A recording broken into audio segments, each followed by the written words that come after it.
Awalnya secara ideologi kami menebak Budi Ari akan merapat ke PSI, tapi ternyata PSI ditinggalkan dan memilih partai yang memenangkan Pilpres yang mengusung Presiden Prabowo Subianto, Gerindra yang dipilih. PSI ditinggal, Valdo Maldini.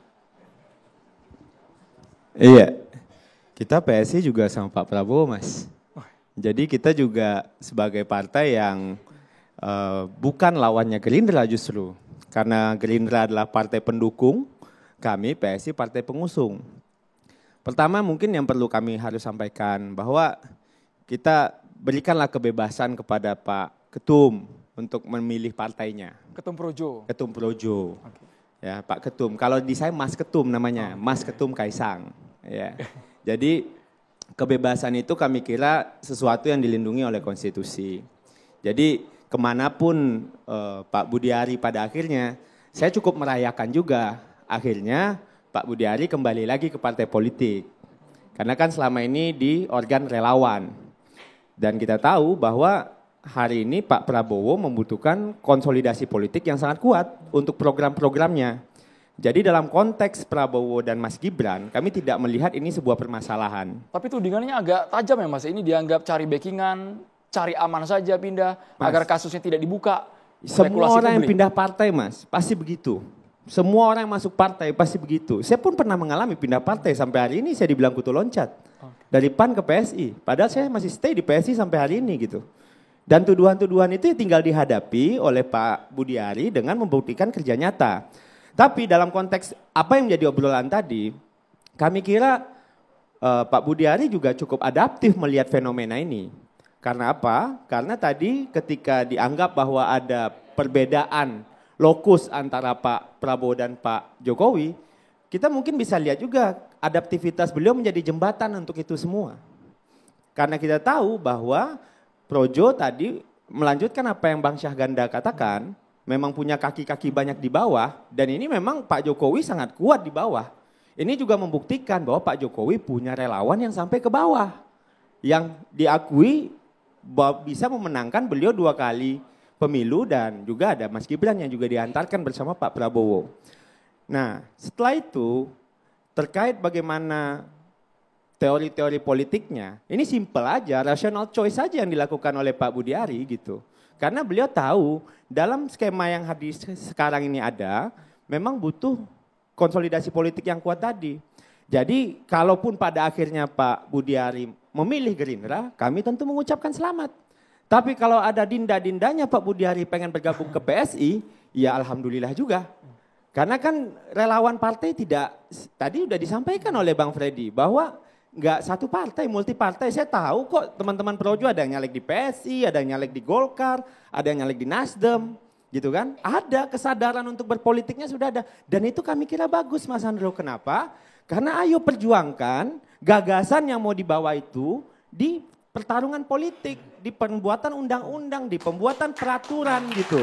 Kalau memang pengen, ya terlepas ya dari, misalnya Jokowisme tetap ada tadi misalnya, ya udah gas, bikin undang-undangnya, bikin peraturan harus rasional.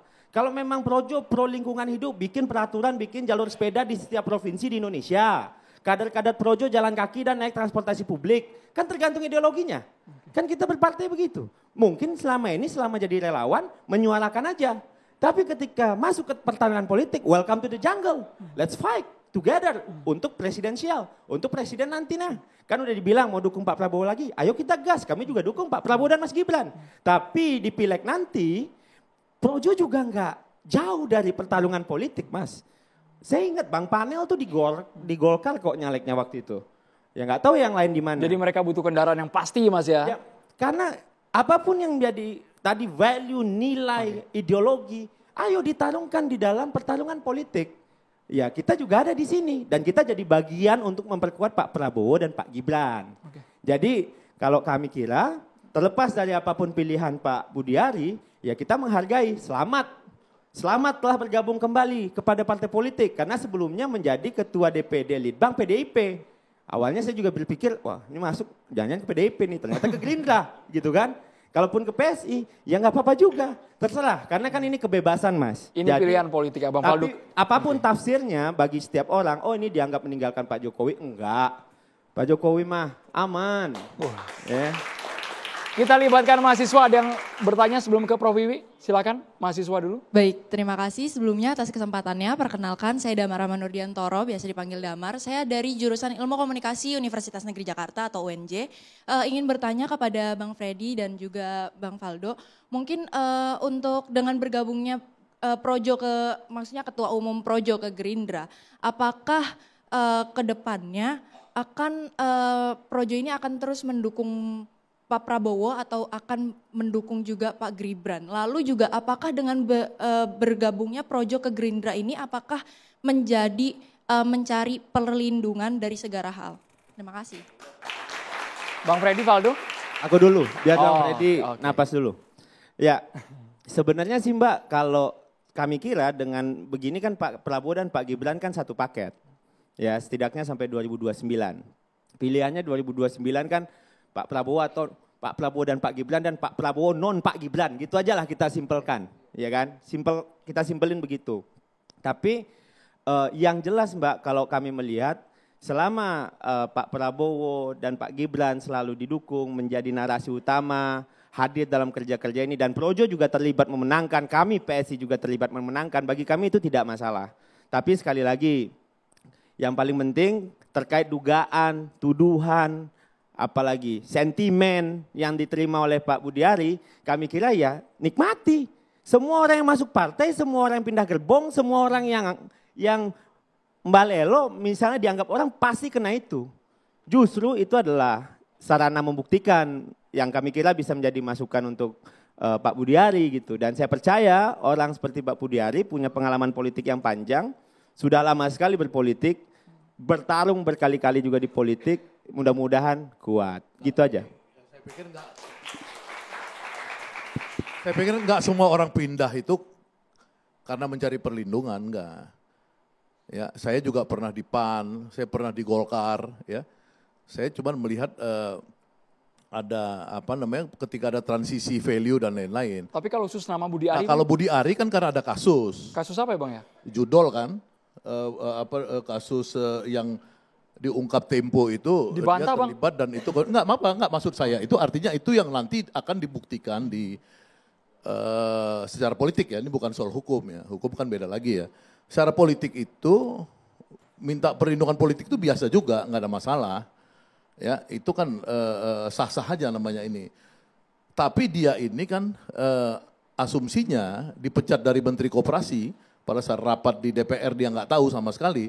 Itu kan karena ada kasus-kasus yang bukan koperasi isunya, karena koperasi kan nggak ada isunya.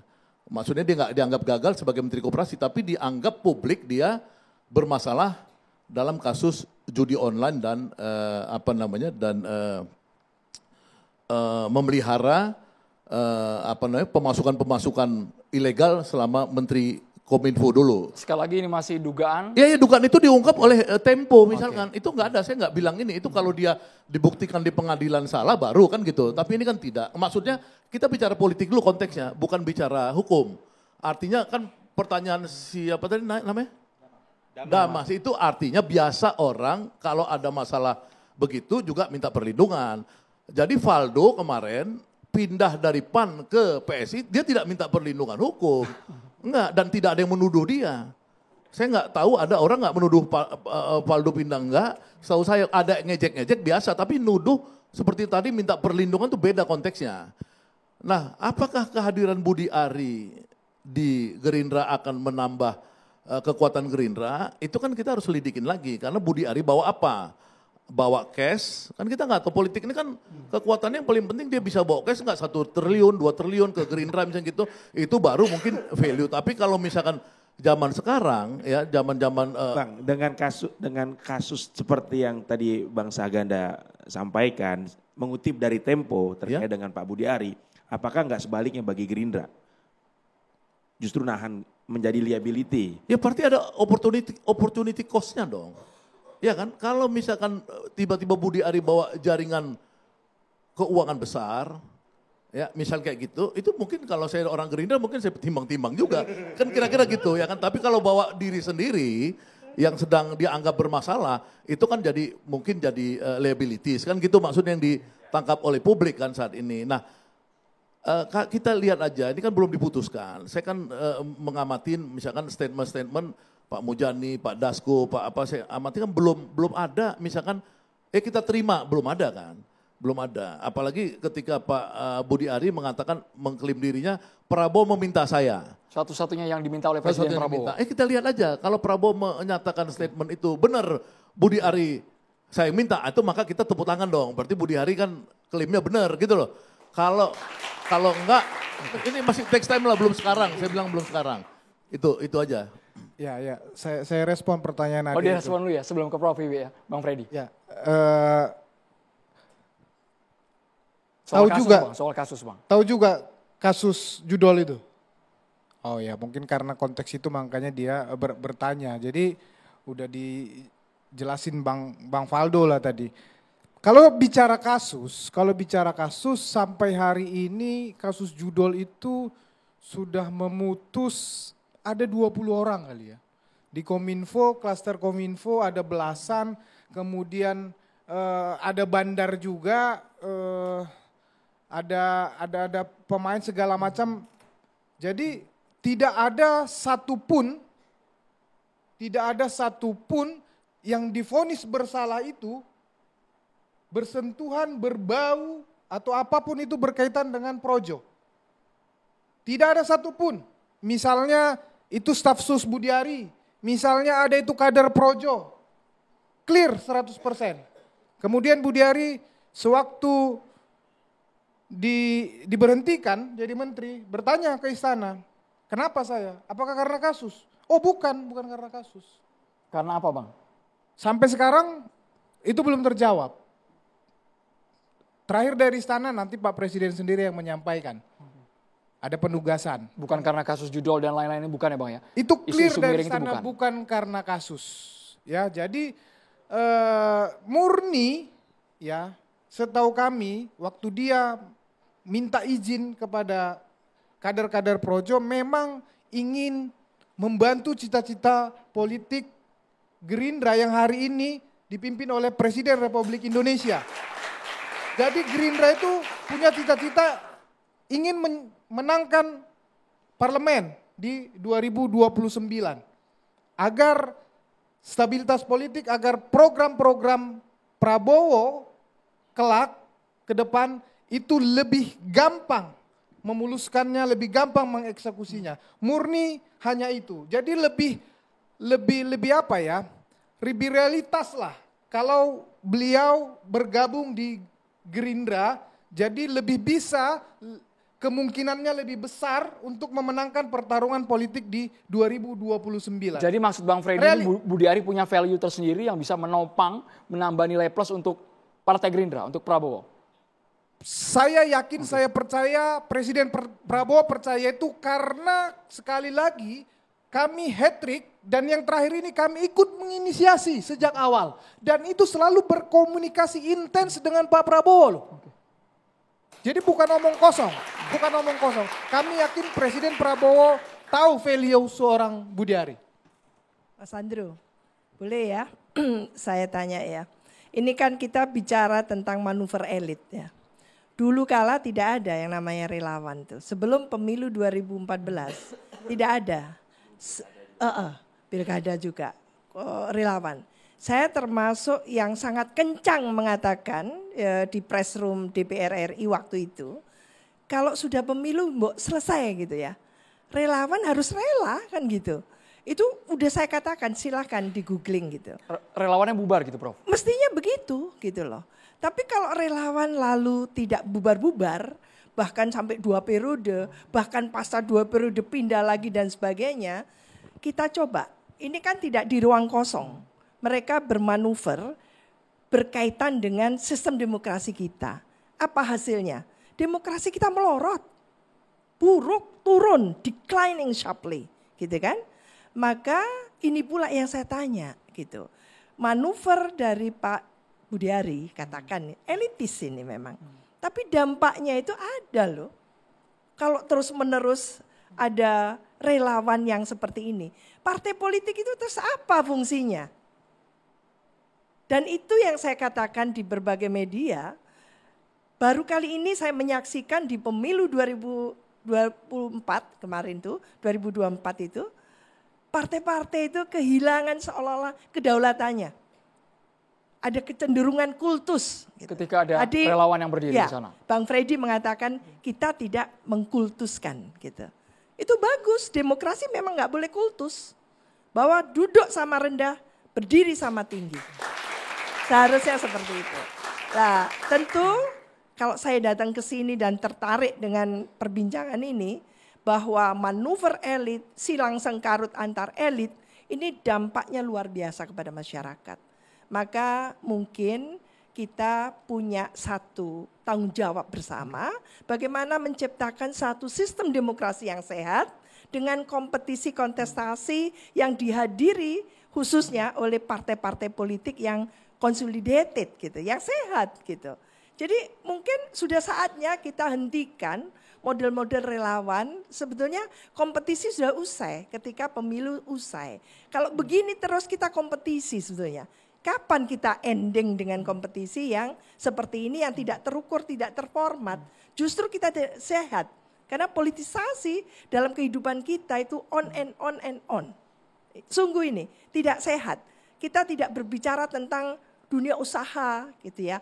Bagaimana dinamisasi ekonomi sampai ke tingkat grassroots dan sebagainya. Tapi yang kita pikirkan politisasi terus. Politik, pemilu masih jauh tapi politiknya sudah hadir sekarang. Oke, jadi harusnya relawan dibubarkan. Tapi sebelum masuk ke sana, saya boleh minta tanggapan Mas Eko Kun tadi soal kasus judul Mas. Karena ini simpang siur yang harusnya langsung dipatahkan oleh Bang Freddy ya Bang ya. Supaya tidak jadi bola liar juga. Iya, kalau kasus judul kan sebetulnya publik tuh sudah tahu ya. Artinya isu ini bukan isu sebelum dilanjutkan Mas Eko, aku tadi kelupaan sedikit. Jadi kasus judul ini berhenti setelah Budiari berhenti jadi menteri. Berhenti. Isu judul itu berhenti setelah Budiari berhenti jadi menteri. Maksud Anda Budiari malah yang memberangus kasus itu malah ya? Ketika dia berhenti jadi judol, dianya juga berhenti juga. Berarti kasus ini diadakan memang untuk menyerang Budiari supaya tidak jadi menteri, supaya dicopot jadi menteri. Kasus judol itu rame karena ada orang-orang di Kominfo yang terlibat. Bukan soal Budiari menteri atau bukan. Kasus judol itu rame karena ada orang-orang di Kominfo yang terlibat melindungi situs-situs judol. Bukan soal Budiari mau jadi menteri atau tidak. Ada orang Kominfo dan kebetulan orang Kominfo itu ada di zamannya Pak Budiari. Bukan Mas Eko, yang mau aku sampaikan, aku bantah itu. Ketika Budiari masih jadi menteri itu sudah divonis semua. Tapi kasus judol itu terus menyerang Budiari. Bazar-bazar ini. Mas. Nah, saya ingin sampaikan dia judol sudah itu adalah menteri, problem besar bangsa ini. Jadi kalau dia menjadi... Gini loh. Tapi kan yang kita bicarakan ini konteksnya Budiari. Oh bukan. Itu loh yang judol kita bicara. Itu pertanyaan ke Mas Eko juga itu. Judol itu problem Budiari. besar bangsa ini. Gitu loh. Kalau ada sekian ribu triliun uang kita, uang rakyat yang tersedot oleh judol. Salah satu kementerian yang bertanggung jawab adalah Kominfo, sekarang Komdigi. Pada saat itu Pak Budiari menjabat sebagai Kominfo yang harusnya bertanggung jawab memberantas judol. Sementara yang kita tahu dan sudah terbukti di pengadilan, staf-stafnya yang ada di bawah koordinasi dia mendapat manfaat maksimal dari judol. Jadi kalau judol dibicarakan publik terus-terusan karena memang berbahaya pada saat itu. Dan ketika itu lagi kenceng-kencengnya kasus itu, Pak Budiari menterinya. Jadi bukan karena Pak Budiari menteri atau bukan, kasusnya sendiri berbahaya bagi publik. Dan kebetulan Budiari duduk sebagai Kominfo. Gitu loh. Bukan, saya mau sampaikan bahwa isu judol ini yang menyerang Budiari ini, itu memang berhenti setelah Budiari tidak jadi menteri. Jadi menurut Anda ini pembunuhan karakter ke Budiari? Pembunuhan karakter ke Budiari jelas. Enggak, sampai sekarang PPATK masih ngumumin kok kerugian kita sekian judol. Menyerang Budiari, saya bilang menyerang Budiari. Budiari pada saat itu menterinya Mas. Gitu loh, kalau dulu menteri Pak Budiari. Udah bener lah udah. Kalau Budiari waktu itu menteri agama enggak diserang kasus judol. Bukan, saya katakan ini faktanya Bang Saganda, ini faktanya ketika Budiari masih menteri koperasi itu sudah divonis kasus-kasus itu. Tetapi ini terus dipakai terus untuk bahkan bertentangan dengan vonis itu. tapi terus dikait-kaitkan. Begini. Gitu loh. Jadi waktu Itu yang saya sampaikan. ini yang diterima masyarakat, itu silahkan Projo membantah. Karena Anda punya kepentingan, bos Anda itu harus diselamatkan. Tapi yang berkembang di majalah-majalah, di media-media, ya ada staf-staf yang tinggi di Kominfo dulu, ketika Pak Budi Ari menjadi menterinya, itu memperjualbelikan ya akses webnya judul yang boleh hidup dengan bayaran. Dan menurut catatan di pengadilan, uang itu ada yang distorkan kepada Budi Ari. Nah itu hoax. Bukan hoax. Enggak. Saya harus membantah itu. Bukan hoax, itu. Putusannya tidak seperti itu. Bukan putusan. Bukan. Putusannya tidak seperti itu. Ini bukan putusan. Enggak. Jangan dulu, jangan Anda gitu. Putusannya enggak Anda seperti itu, jangan, Bang. Saya keberatan. Anda dari tadi keberatan, oke. Loh, Itu bukan, Bang. Bukan, saya mau mengatakan di Abang pengadilan. mengatakan di pengadilan. Iya, di pengadilan. Di pengadilan. Fakta persidangan, iya. Iya, tetapi putusannya tidak seperti Urusan itu. lain. Urusan lain. Loh, nggak boleh gitu dong. Loh, bukan nggak boleh. Kan saya bilang, ada yang salah nggak dari saya? Ketika saya mengatakan di media-media itu ada fakta persidangan, ada pengakuan dari stafnya Komdigi sekarang tuh Kominfo, bahwa mereka itu menyetorkan ke atasannya. Itu ada nggak? Fakta persidangan. Iya, Iya udah itu aja. iya, tapi putusannya itu nggak dibantah, Bang.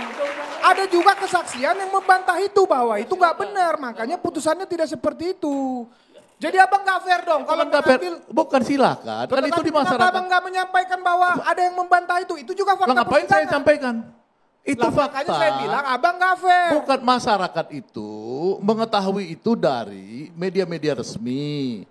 Ya, saya membaca majalah Tempo misalnya gitu. Ya kan, apa saya nggak percaya majalah Tempo melakukan investigasi. Boleh saya bawa nanti kemari lagi majalahnya, misalnya kayak gitu. Memang ada bahwa keputusan hakim tidak mencantumkan nama Budi Ari itu urusan lain. Tapi masyarakat itu kan nggak selalu percaya hakim. Masyarakat bisa percaya juga fakta pengadilan. Karena apa? Karena sering sekali orang-orang yang berkuasa di zaman Jokowi dilindungin Bang. oleh kekuatan negara. Abang kan tadi ngomong fakta persidangan. Itu fakta persidangan. Enggak, saya mau jawab fakta persidangan yang abang sampaikan itu. Bukan ditambahkan aja, nggak ada yang salah. Iya, Tadi saya kurang lengkap, tambahin. Kan gitu Itu aja. sudah dibantah juga di dalam fakta persidangan. Bang Freddy, Bang Syaganda, Tapi kalau nanti berkaitan silakan. dengan Silakan, kasus Pak. nama Gini-gini. besar itu sangat berpengaruh pada rekam jejak seseorang. Kita akan segera kembali sesaat lagi menanggapi pertanyaan dari Prof. Wiwi tadi ya. Relawan perlu dibubarkan atau tidak? Valdo ingin menanggapi sebenarnya. Sesaat lagi pemirsa di Catatan Demokrasi.